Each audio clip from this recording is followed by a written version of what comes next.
Oke, hari ini kita akan bongkar-bongkaran mesin uang di balik salah satu bank terbesar di Indonesia, BTN. Kita bakal lihat dari mana uangnya datang, kemana perginya, dan yang paling penting, seberapa untung sih mesin raksasa ini di tahun 2025? Yuk kita mulai. Langsung aja, kita mulai dengan angka yang gede banget. Total aset BTN itu mencapai hampir 528 triliun rupiah. Biar kebayang, duit segitu tuh cukup buat bangun ratusan ribu rumah buat masyarakat. Ini nunjukin betapa pentingnya peran BTN buat ekonomi kita, terutama di sektor perumahan. Tentu saja, angka segede itu kan pasti bikin kita mikir. Sebenarnya apa aja sih isi dari brankas raksasa ini? Dan yang lebih penting lagi, apakah tahun 2025 itu tahun yang bagus buat BTN? Nah, ayo kita cari tahu jawabannya bareng-bareng. Eits, tapi tunggu dulu.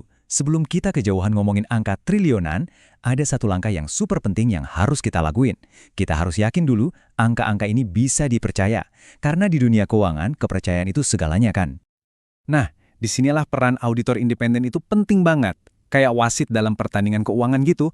Untuk tahun 2025, BTN diaudit sama KAP Purwanto Susanti dan Surja. Anggap aja mereka ini detektif keuangan yang kerjaannya nyisir semua angka buat mastiin nggak ada yang disembunyiin dan semuanya jujur. Dan hasilnya, mereka ngasih stempel persetujuan paling tinggi, opini wajar tanpa pengecualian. Gampangnya gini, itu artinya laporan keuangan BTN itu bersih dan akurat. Nah, ini lampu hijau buat kita, artinya kita bisa lanjut analisis angka-angka berikutnya dengan tenang. Oke, sekarang kita udah yakin datanya solid, mari kita mulai bedah isi bank ini. Kita mulai dari sisi aset. Emangnya harta karun yang dimiliki BTN itu apa aja sih? Simpelnya gini deh, aset bank itu adalah sumber daya yang bisa menghasilkan duit. Dan buat BTN, aset utamanya ya pinjaman yang mereka kasih ke orang-orang. Setiap KPR atau kredit usaha itu adalah aset, karena uang itu nantinya bakal balik lagi plus keuntungan dalam bentuk bunga. Coba deh lihat lonjakannya. Total aset BTN itu melesat dari sekitar 470 triliun di 2024, jadi hampir 528 triliun di 2025. Ini bukan sekedar pertumbuhan biasa, ini tuh ekspansi bisnis yang masif banget cuma dalam setahun. Pertanyaannya, apa ya yang bikin naik segini kencang? Jadi, dari total 528 triliun aset itu, komponen paling gedenya apa coba? Jawabannya ada di sini. Sebesar 345,7 triliun rupiah adalah pinjaman yang diberikan.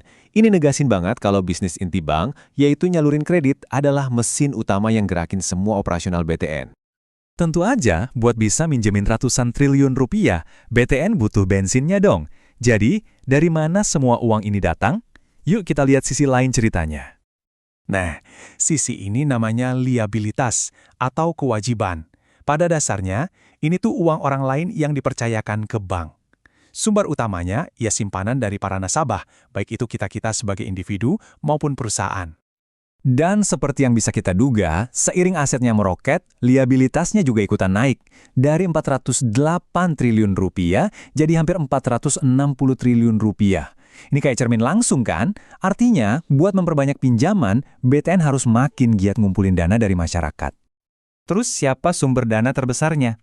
Jawabannya ada di cermin. Ya kita semua, para nasabah. Setiap rupiah yang kamu tabung, setiap dana yang kamu depositokan, itu jadi modal bagi bank buat ngejalanin bisnisnya. Dan angkanya beneran luar biasa. Dari total kewajiban, dana dari simpanan nasabah, termasuk giro, tabungan, dan deposito, itu mencapai angka yang fantastis, 287,8 triliun rupiah. Ini menggarisbawahi satu hal, kepercayaan nasabah itu adalah napas bagi BTN.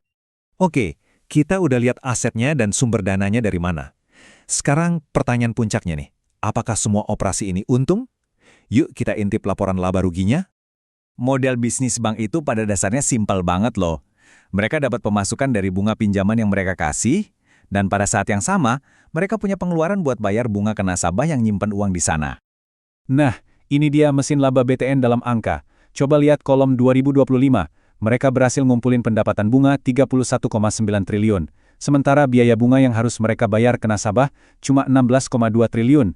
Kelihatan jelas kan, pendapatan mereka tumbuh signifikan dari tahun sebelumnya, sementara bebannya relatif stabil. Wah, ini resep buat untung. Selisih antara pendapatan yang diterima dan beban yang dibayarkan inilah yang jadi jantungnya profitabilitas sebuah bank. Makin besar selisihnya, artinya makin sehat bisnis intinya. Dan grafik ini benar-benar menceritakan kisah suksesnya.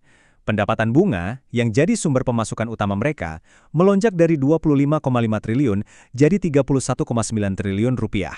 Ini bukti nyata kalau ekspansi aset gede-gedean yang kita lihat di awal tadi benar-benar membuahkan hasil. Jadi, setelah kita bedah semua angka-angka ini, apa ya kesimpulan utama yang bisa kita ambil dari laporan keuangan BTN untuk tahun 2025? Oke, jadi ada 4 poin kunci yang harus kita ingat dari laporan 2025 ini. Pertama, pertumbuhan aset yang gila-gilaan. Kedua, sumber dananya dari nasabah yang menunjukkan kepercayaan publik yang tinggi. Ketiga, bisnis intinya kuat, mesin kreditnya berjalan dengan sangat baik. Dan yang terakhir, laporannya bersih. Semua ini sudah diverifikasi sama auditor independen. Nah, ini membawa kita pada pertanyaan penutup yang lebih besar. Ketika sebuah bank BUMN yang fokusnya ke perumahan rakyat bisa tumbuh sepesat ini, apakah ini sinyal bahwa daya beli masyarakat kita sedang menguat atau pertanda kalau sektor properti lagi panas? Ini adalah cerminan yang menarik banget dari kesehatan ekonomi Indonesia yang patut kita renungkan bersama. Terima kasih sudah menyimak.